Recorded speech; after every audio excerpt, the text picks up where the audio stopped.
Mister ladies viewers அனைவருக்கும் வணக்கம். நான் டாக்டர் நித்யா, சித்தா பிசிஷியன். உடல்ல நரம்புகள் ரொம்ப முக்கியம். நரம்பு தளர்ச்சி அப்படின்ற பிரச்சனை நிறைய பேருக்கு இருக்கு. பொதுவா நம்ம எதையெல்லாம் நரம்பு தளர்ச்சி அப்படின்னு சொல்றோம்னா, நம்ம உடல்ல சென்ட்ரல் நர்வஸ் சிஸ்டம் இருக்கு. இந்த சென்ட்ரல் நர்வஸ் சிஸ்டம் தான் ரெண்டா டிவைட் ஆகி நம்ம உடல் முழுவதும் சப்ளை பண்ணுதுன்னு சொல்லலாம்.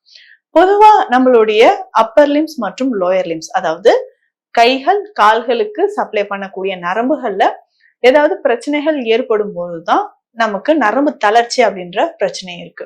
இப்போ சென்சரி நர்வ்ஸ் அப்படின்னு சொல்றோம். சென்சரி நர்வ்ஸ் அப்படின்னா நம்ம உடல்ல நம்மளுடைய ஐம்புலன்கள் அப்படின்னு சொல்றோம். இந்த ஐம்புலன்கள் தொடர்பாக இருக்கக்கூடிய நரம்புகள் தான். ஒரு சிலருக்கு நம்ம காதுகள்ல பிரச்சனை இருக்குன்னு வச்சோம், அதாவது கேட்கும் திறன் குறையுது, ஆடிட்டரி நர்வ்ல வரக்கூடிய பிரச்சனை. இப்ப கேட்கும் திறன் குறையுது, இல்ல திடீர்னு காதுல ஒரு மாதிரி சவுண்ட் வருது, டினிட்டஸ் அப்படின்னு சொல்லுவோம். காதுகள்ல டினிட்டஸ் மாதிரியான பிரச்சனை வர்றது, இல்ல ஏர் ட்ரம்ல பிரச்சனை வருது. இப்ப ஆடிட்டரி நர்வ் பாதிப்பு ஏற்படும் போதுதான் நமக்கு நரம்புகள்ல பிரச்சனை இருக்குன்றத நம்ம தெரிஞ்சுக்கலாம். அதே மாதிரி கண்களுக்கு சப்ளை பண்ணக்கூடிய நரம்புகளோ இல்ல ட்ரைஜெமினல் நர்வ் அப்படின்னு சொல்றோம். முகத்துல ஒரு சிலருக்கு ஏதாவது ஒரு பக்கம் இல்ல கண் பக்கமோ இல்ல வாயோட ஒரு பக்கமோ கோணிக்கிட்டு போற மாதிரி இருக்கும். இதுவுமே முக்கியமா ட்ரைஜெமினல் நர்வ் மற்றும் ஃபேஷியல் நர்வ்ல வரக்கூடிய பிரச்சனைகளால வரதுதான். இப்போ கைகள் மற்றும் கால்கள்ல நிறைய பேருக்கு நரம்பு தொடர்பான பிரச்சனைகள் எந்த மாதிரி இருக்கும்னா, இன்வாலன்ட்ரி மூவ்மெண்ட், அதாவது இன்வாலன்ட்ரி ட்ரெமர் அப்படின்னு சொல்லுவோம். ட்ரெமர்னா ஒரு நடுக்கம் இருந்துகிட்டே இருக்கிறது. கைகள்ல நமக்கே தெரியாம ஒரு நடுக்கம் இருக்கும், மைனூட்டா ஒரு நடுக்கம் இருந்துகிட்டே இருக்கும். நான் இப்ப சிம்பிளா உட்கார்ந்துருக்கேன், உட்கார்ந்து இருந்தாலும் கை தானா ஆடிக்கிட்டே இருக்குன்னு சிலர் சொல்லுவாங்க. அதுக்கப்புறம் கால்களும் அப்படிதான். உட்கார்ந்துட்டு இருக்கும்போது கால் தானா ஆடுது, இல்ல குறிப்பிட்ட இடத்துல மசில்ஸ்ல நமக்கு ஒரு துடிப்பு ஏற்படுது அப்படின்னு சொல்லுவோம். நிறைய பேர் சொல்லுவோம் கண் இமை துடிக்குது, கைகள்ல ஏதாவது ஒரு மசில்ஸ் மட்டும் துடிக்கிட்டு, இல்ல தொடை பகுதியில இருக்கக்கூடிய தசைகள் ஏதாவது ஒண்ணு துடிப்பு ஏற்படுது. இது பெரும்பாலும் நரம்பு சம்பந்தப்பட்ட பிரச்சனையா தான் இருக்கு. அப்ப நரம்பு சம்பந்தப்பட்ட பிரச்சனைகள் இருக்கும்போது இந்த துடிப்பானது ஏற்படுது. மசில்ஸ்லயும் வீக்னஸ் இருந்தாலோ, விட்டமின் B12 குறைபாடு இருந்தாலோ நமக்கு இந்த துடிப்பானது ஏற்படுது. கை கால்கள்ல ட்ரெமர் அப்படின்றது ஏற்படுது. ட்ரெமர்னா நடுக்கம். நமக்கே தெரியாம இன்வாலன்ட்ரியா நமக்கு நடுக்கம் ஏற்பட்டுக்கிட்டே இருக்கும். இதுக்கு எல்லாத்துக்குமே நமக்கு நர்வஸ் சிஸ்டம் ரொம்ப வீக்கா இருக்கிறது தான் முக்கியமான காரணம்னு சொல்லலாம். சரிங்க, இப்போ நரம்புகள் எனக்கு வலிமை பெறணும், என்னோட உடல் ஆரோக்கியமாக இருக்கணும். பொதுவா இந்த கை கால்கள்ல நடுக்கம் அப்படின்னு சொல்றதுதான் ட்ரெமர் சொல்றோம்.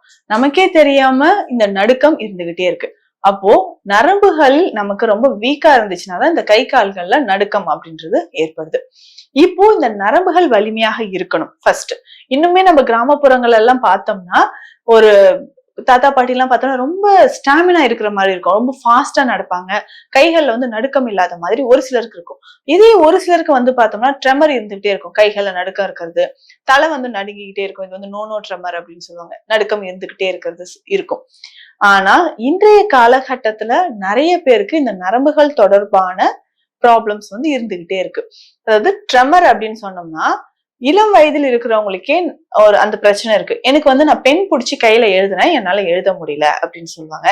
நெக்ஸ்ட் பார்த்தோம்னா, இரவு நேரத்துல எனக்கு கால்கள்ல உள்ளங்கால்ல ஒரு எரிச்சல் இருந்துகிட்டே இருக்கு, உள்ளங்கையில எரிச்சல் இருந்துகிட்டே இருக்கு. இதுவுமே நரம்புகள் தொடர்பாக வரக்கூடிய பிரச்சனைகள் தான். பொதுவா நம்ம உடல்ல இந்த நரம்புகள் வலிமையாக இருக்கணும்னா, உணவுகளில் நம்ம என்னென்ன உணவுகள் அதிகமான கவனம் செலுத்தணும்ன்றத பார்க்கணும்.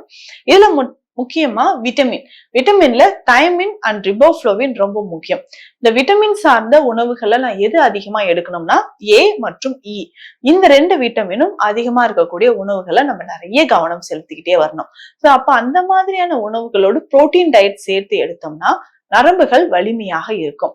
இப்ப இதுவே நம்ம கீரைகள் அப்படின்னு பார்த்தோம்னா, பொன்னாங்கண்ணி கீரை நரம்புகளை வலிமை சேர்க்கிறது ரொம்ப ரொம்ப முக்கியமானது. அதே மாதிரி வல்லாரை கீரை.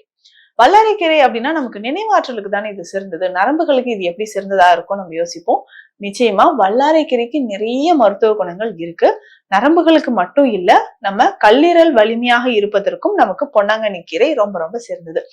இது எல்லாமே உணவுல நிறைய சேர்த்து எடுத்துக்கிட்டே வரணும். அதுக்கப்புறம் நரம்புகள் வலிமையாக இருக்கணும் அப்படின்னா, இந்த கொடி வகையில் காய்க்கக்கூடிய காய்கறிகள் ரொம்ப ரொம்ப முக்கியம். அதாவது புடலங்காய், பீர்க்கங்காய், கோவக்காய், பாகற்காய், இந்த மாதிரி கொடி வகைகள்ல இருக்கக்கூடிய காய்கள். பேசிக்கா அந்த கொடிகள் வந்து பார்த்தோம்னா நம்ம உடல்ல இருக்கக்கூடிய நரம்புகளுக்கு ஒப்பிட்டு சொல்லலாம். சோ அந்த மாதிரி கொடியில காய்க்கக்கூடிய காய்கள் நம்ம உடல்ல இருக்கக்கூடிய நரம்புகளை வலிமையாக்கக்கூடியது. அதுக்கப்புறம் நர்வின் டானிக் அப்படின்னு சொல்லக்கூடிய மருந்துகள் நிறைய இருக்கு. மருந்துகள் அப்படின்னு சொன்னா மூலிகைகள். சோ நர்வின் டானிக் அப்படின்னு சொல்ற மூலிகைகள் நிறைய இருக்கு. இதுல முக்கியமா பார்த்தோம்னா லவங்கப்பட்டையை நம்ம சொல்லலாம். லவங்கப்பட்டை நம்ம மசாலா பொருட்கள்ல சேர்த்து சமையலுக்கு நம்ம பயன்படுத்துறோம். இதையே நம்ம மருந்தாக பயன்படுத்தும் போது நரம்புகளுக்கு அதிகமான வலிமை சேர்க்கக்கூடியதாக இருக்கு.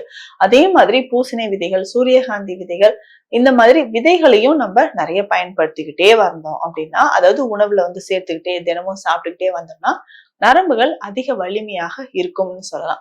இதற்கு நம்ம சித்த மருத்துவத்துல பிரண்டை உப்பு பயன்படுது. பிரண்டை உப்பை வந்து நம்ம போகர் சித்தர் சொன்ன முறைப்படி நம்ம சாப்பிட்டுட்டு வந்தோம்னா நிறைய, அதாவது நம்ம உடல்ல நரம்புகள் தொடர்பாக ஏற்படக்கூடிய நிறைய பிரச்சனைக்கு இந்த பிரண்டை உப்பு மருந்தாக இருக்கு. அஷ்டச்சூர்ணம் அப்படின்ற ஒரு மருந்து சித்த மருத்துவத்தில் இருக்கு.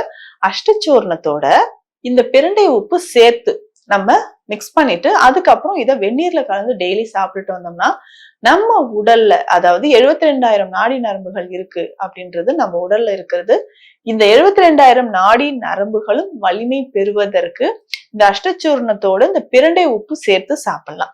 இது எல்லாமே தொடர்ந்து வெந்நீர்ல கலந்து ஒரு நாளைக்கு 2 வேளை சாப்பிட்டுட்டு வந்தோம்னா, ஏன்னா இது நிறைய பேஷண்ட்ஸ்க்கு நம்ம கொடுக்குறோம். பொதுவா இந்த பார்க்கின்சன் டிசீஸ் இருக்கு இல்லைங்களா, இவங்களுக்கு ட்ரெமர் அதிகமா இருக்கும். அதே மாதிரி எபிலெப்சி பேஷண்ட்ஸ்க்கும் நம்ம கொடுத்துட்டு இருக்கிறோம். இது வாதம் தொடர்பாக நோய்கள் இருக்கக்கூடிய நபர்களுக்கும் நம்ம கொடுத்துட்டு இருக்கோம். சோ வாத நோய்களை கட்டுப்படுத்தவும் இந்த மருந்து பயன்படுது. இப்ப நரம்புகள் வலிமையாக இருக்கணும் அப்படின்னா கொட்டை வகைகள் நம்ம நிறைய எடுத்துக்கலாம். அதே மாதிரி கொட்டை வகைகள் இருக்கக்கூடிய மூலிகைகளும் நம்ம எடுத்துக்கிறோம். அதாவது கழச்சிக்காய்.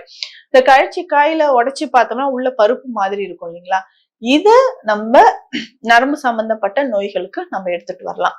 அதுக்கப்புறம் பார்த்தோம்னா திருவங்க பருப்பம் அப்படின்ற மருந்து இருக்கு. இதுவுமே நாட்பட்ட நரம்பு நோய்களுக்கு ஒரு மிக சிறந்த குரு மருந்தாக நம்ம சித்த மருத்துவத்துல கொடுத்துட்டு இருக்கிறோம். உணவு முறையும் நான் சொன்ன சித்த மருந்துகளும் நம்ம தொடர்ந்து எடுத்துட்டு வந்தோம்னா நரம்புகள் சம்பந்தப்பட்ட நோய்களுக்கும் நரம்புகள் இரும்பாக மாறுவதற்கும் சித்த மருத்துவத்தில் தீர்வுகள் இருக்கு. மீண்டும் அடுத்த பதிவில் சந்திக்கலாம். நன்றி.